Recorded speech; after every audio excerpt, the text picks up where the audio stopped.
त्रास होते काही थांब मी डॉक्टर काकाला बोलवतो थांब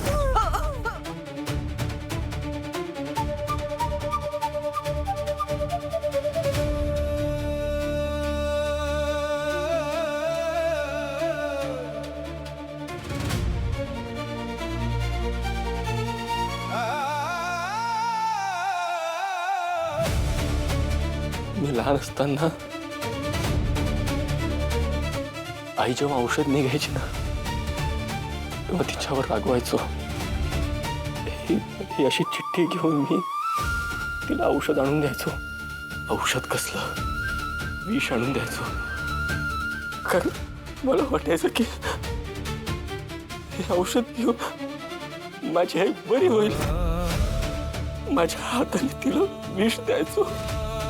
माझ्यामुळे माझ्या आईचा जीव गेलाय का? मला खरंच नव्हतं माहिती की या औषधांनी बरी होत नाही.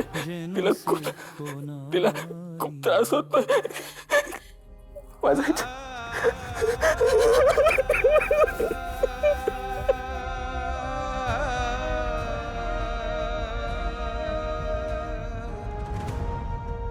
शांत हो केदार.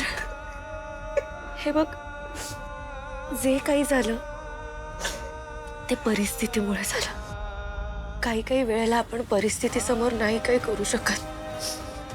हे सगळं जेव्हा घडलं ना केदार, तेव्हा तू खूप लहान होतास. अरे तू ठरवलं असतास ना तरी तू काहीच करू शकला नसतास. आणि कुठला मुलगा स्वतःच्या आईला येऊन विष देईल?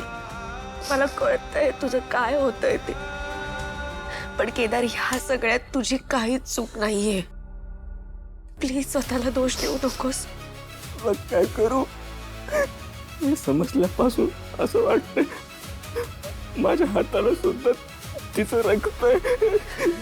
नाही हा केदार, या सगळ्याला तू जबाबदार नाहीयेस. अरे गुन्हेगार जर कोणी असेल ना तर ती माणसं आहेत ज्यांनी या औषधात भेसळ केली.